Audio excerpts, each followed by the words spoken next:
Hello' বন্ধু বান্ধৱীসকল, অংকুৰ and মৌচুমী ব্লগলৈ স্বাগতম জনাইছোঁ। আহক ভিডিঅ'টো আৰম্ভ কৰোঁ। এতিয়া আমি এতিয়া ওলাই আছোঁ লাহে লাহে, মোৰ মানে ওলাই হৈ গ'ল। আমি যাম এতিয়া চিনামৰা, আপোনাৰ শিৱ মন্দিৰ যাম। আমাৰ এই ওচৰতে চিনামৰা এখন ঠাই আছে, তাত যাম আমি। এতিয়া গাখীৰ আনিব যাম আৰু বেলপাত আনিবলৈ যাম। এতিয়া মই প্ৰথম গৈ লওঁ, মোৰ লগত মৌচুমী ওলাই আছে, লাহে ধীৰে ওলাই আছে আৰু মই এতিয়া বেলপাত আৰু গাখীৰ আনিব যাম। আহক তেতিয়াহ'লে ভিডিঅ'টো আৰম্ভ কৰোঁ। হৰ হৰ মহাদেৱ।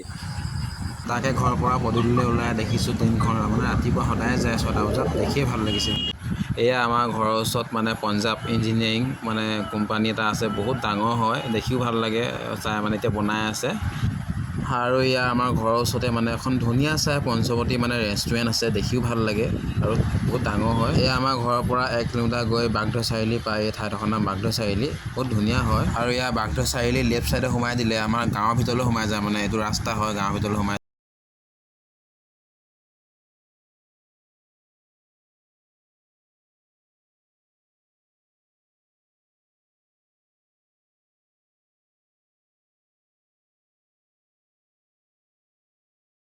গাঁৱৰ এখেলীয়া নামঘৰ তাকে বনাই আছে, বহুতখিনি এতিয়ালৈকে বনাই হ'ল।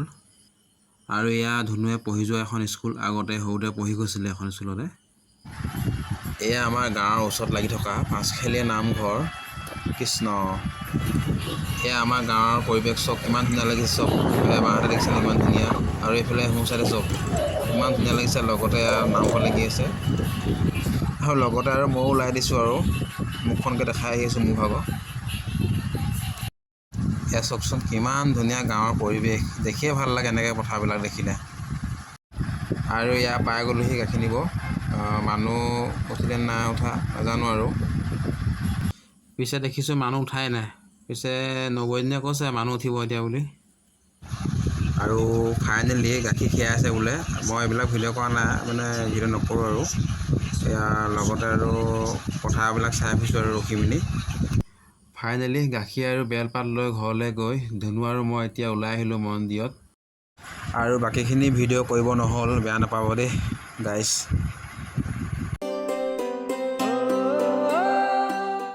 এয়া আমাৰ ঘৰৰ পৰা 4-5 কিলোমিটাৰ হ'ব, চিনেমা পাই গ'লোহি। এইডোখৰ চিনেমা বুলি কয়। এয়া বাওঁ চাইডে দেখিছে নহয়, এইফালে তিতাবৰ যায় আৰু এইফালে সোঁ চাইডে যায় আপোনাৰ যোৰহাট। পালোহি আৰু বেছিকণ নাই। এয়া ফাইনেলি পাইছোঁহি আৰু এইলৈকে পালোহি।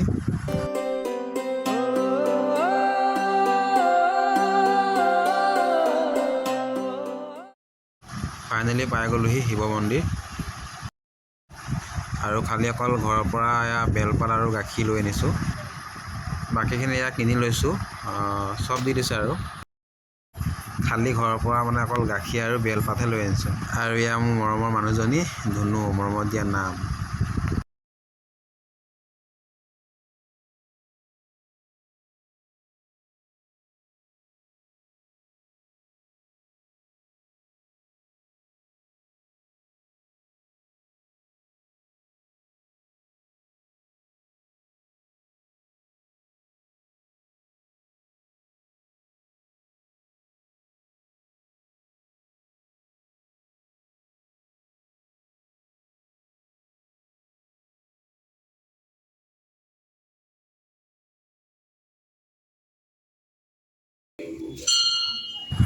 তাৰপিছত এয়া মোৰ ধুনুৱে বস্তুখিনি ভালকৈ ৰেডি কৰি লৈছে, পূজা বস্তুখিনি।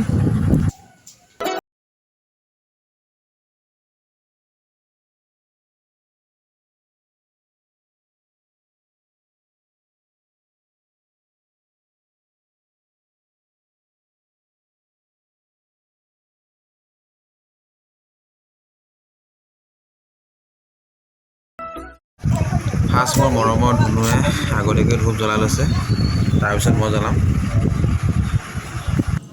আৰু এতিয়া ধুনুৰ পিছত মই ধূপ জ্বলাইছোঁ, ধুনীয়াকৈ জ্বলাই লৈছোঁ।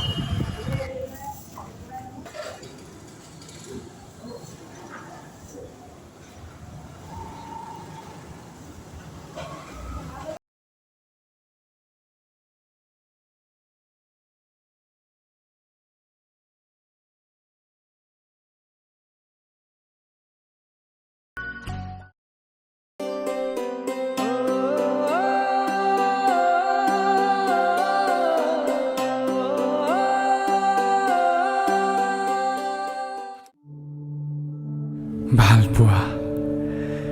নাজানো এই শব্দটোৰ মাজত কিমান যে লিখি শেষ কৰিব নোৱাৰা কাহিনী লুকাই আছে।